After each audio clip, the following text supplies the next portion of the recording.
माझ्या एका मैत्रिणीचा बड्डे होता, तर आम्ही सगळेजण मिळून तिच्या घरी जाणार होतो बड्डे करण्यासाठी. पण आम्ही ते बड्डे तर केलाच, पण दुसरंच काहीतरी करून आलो, तेही तुम्हाला सांगते चला. तर मी माझ्या मैत्रिणीच्या बड्डेला चालली होती. तर आत्या मला चल मी तुला सोडणे, तर रस्त्यावर खूप गर्दी असते, तर मी मुलांना तुला घेऊन जाणं शक्य नाही, तर तुला त्यांच्या घराबाहेर सोडते म्हणून आत्या मला सोडायला आल्या होत्या. नंतर माझ्या दुसऱ्या 2 मैत्रिणीला घेऊन आम्ही तिच्या घरी गेलो. तर तिनं छान रांगोळी काढली होती. आम्ही तिच्या घरी गेल्यानंतर आम्ही सगळे बसलो, गप्पा मारल्या.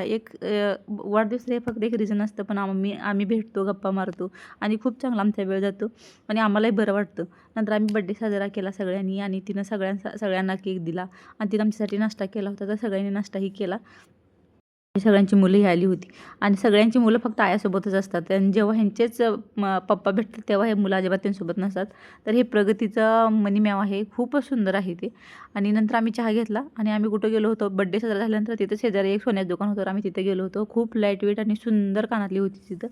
तर ती आम्ही घेतली का नाही तुम्हाला पुढच्या व्हिडिओमध्ये सांगते. आणि होता बड्डे ना, आम्ही दुसरंच काहीतरी करून आलो. तर चला, कसा होता माझा व्हिडिओ मला नक्की सांगा. Thank you so much for watching my video. Thank you. Please support. Like, share, subscribe.